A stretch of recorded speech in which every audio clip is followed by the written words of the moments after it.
A great socialist hero of mine called Harry lays seriously ill in a Canadian hospital at the moment. His family are with him, and Harry's been admitted after a fall. At Harry's age, falling is not good.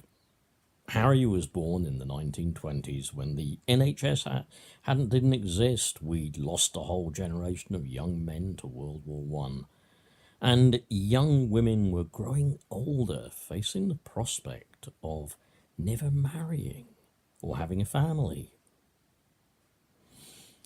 As they are today, the streets and pavements then were populated by disabled ex-servicemen.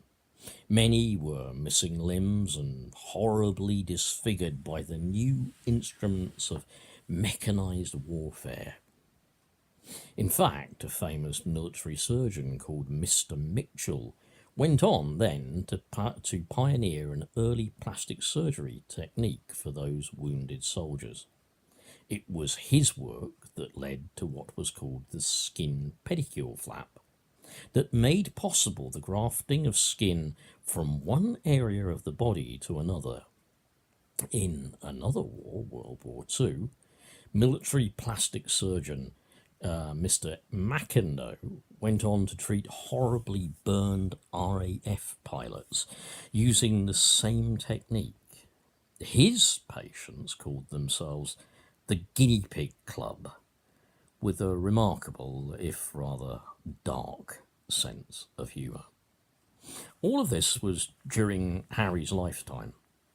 Harry's Facebook page is being administered at the moment by one of his sons, John. Just search Harry's Last Stand.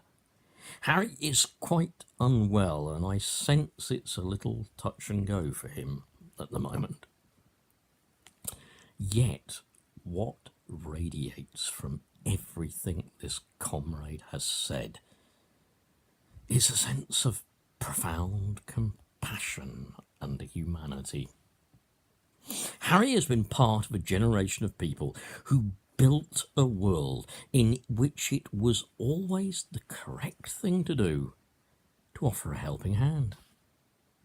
Harry and others of his generation, like my own late parents, built a post-war world of cooperation, consensus, provision for all, and progress towards a future in which none would be left behind.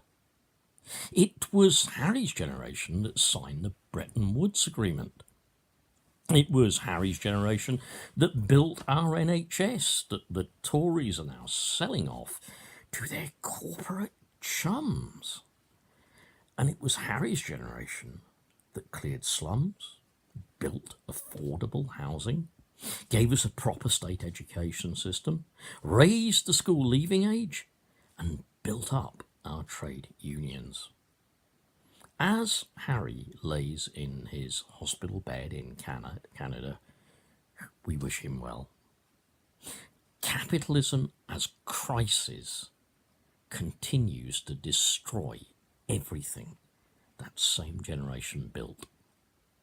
The so-called free market is making billionaires almost daily. Our kids are sleeping on B&B floors. We're living in a world where poverty is now being criminalised. We pass our time in a country where your worth as a human being is not measured by the fact that you are human, but by what you produce.